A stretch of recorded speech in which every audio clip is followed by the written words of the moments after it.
Hey everybody, how's it going? It's All Music with Todd Ledbetter, and today we are in 1998. We're finishing out the 90s. We got one more year after this, and we're going to get going into the 2000s.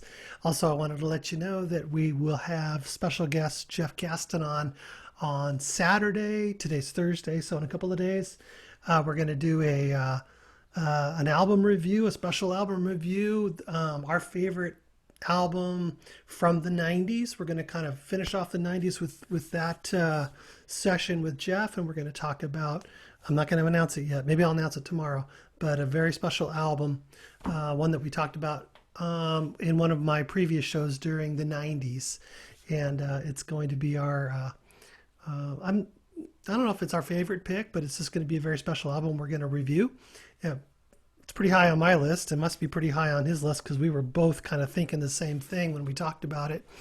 And I was going to suggest it, and then I decided not to say anything, and I was going to let him decide. And he chose the same one I wanted to do, so I'm pretty stoked about that. Hey, let's get right into it. 1998. These are my six favorite picks from 1998, and let's start with number six. It's kind of an interesting year. Belle and Sebastian. A lot of these albums that I picked are kind of in a similar vein. A lot of acoustic and kind of folksy in a way. Really like this album.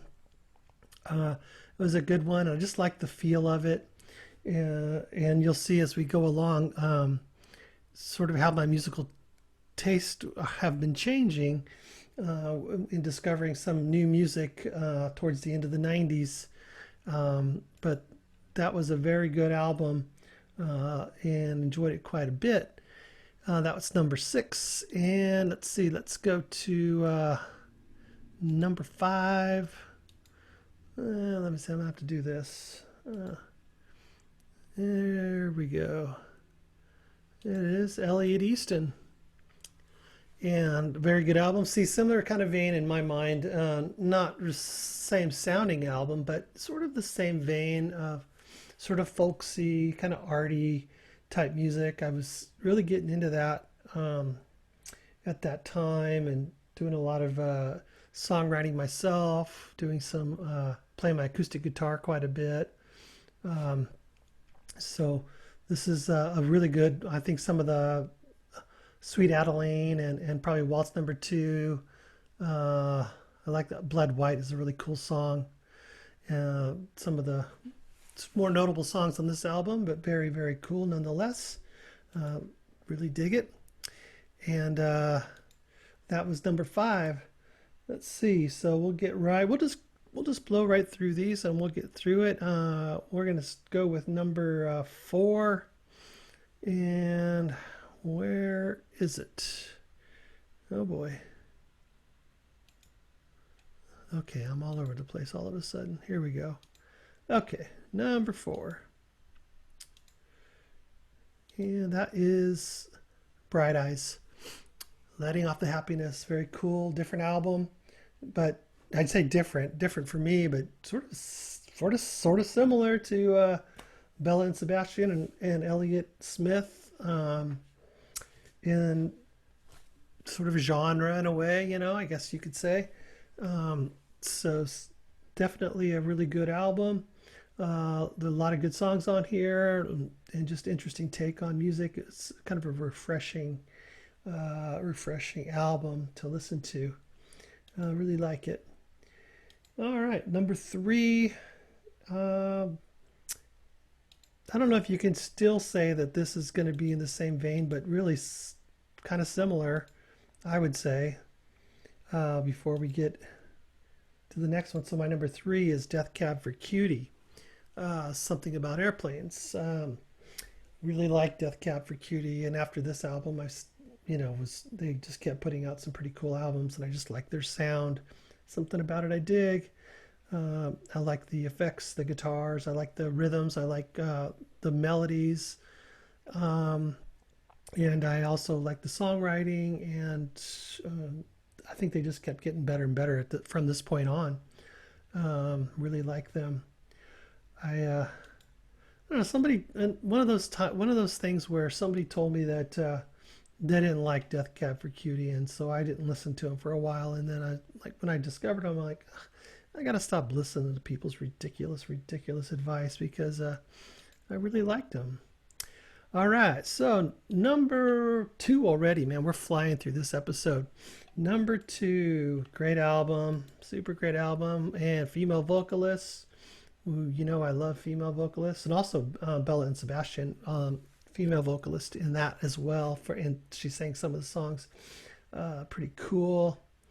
Um, the Globe Sessions, very cool album. My Favorite Mistake, There Goes the Neighborhood, River Wide, It Don't Hurt. Maybe That's Something. Just a lot of really great songs. Like I said before, I just like her songwriting style. I like the way she plays rock and roll. Really, I think it's cool. I really dig it. Let's see. Okay, man, we're just flying through this. We're barely even into this thing. How far are we? Six, not even 7 minutes. Let me go before I give you my number one. Let's take a look at some of the other albums that were up and released in 1998. We have like Ray of Light from Madonna, which when that came out, I was like, oh, not bad from Madonna. Kind of something a little different. She definitely kind of, hit it with that. Garbage version 2.0. The Beastie Boys, Hello Nasty. Marilyn Manson. Never really listened to Marilyn Manson. You got Outkast. You got Pearl Jam, Yield. I'm not a huge Pearl Jam fan. I like 10. That was good, but I don't think they ever really kind of duplicated any type of success from that, in my opinion, or at least just, I know I like 10. It was okay. I wouldn't really go back and listen to it, and I really don't ever. But let's see what else we got. Let's move on from Pearl Jam. Oh, let's see. We got Mutation by Beck. Jeff Buckley's Sketches for My Sweetheart, which is My Sweetheart the Drunk, I think it's called. But it's got some great songs on it, but it is not a finished album, and he was not really satisfied with it. Never got the chance to finish it, so it really is sketches of songs, and there's a couple of really good songs on it, though. Let's see what else we got. We got Tori Amos. Smashing Pumpkins, Adore. Not a lot of great stuff, in my opinion, frankly, for like the top, 50, 100 songs. Let's see. The Eels, you got Korn, Kid Rock, Lucinda Williams. I know that was really a popular album and did really well, but I didn't really listen to it. REM 1990 Up, REM's Up. Not a huge REM fan. Goo Goo Dolls, Dizzy Up the Girl.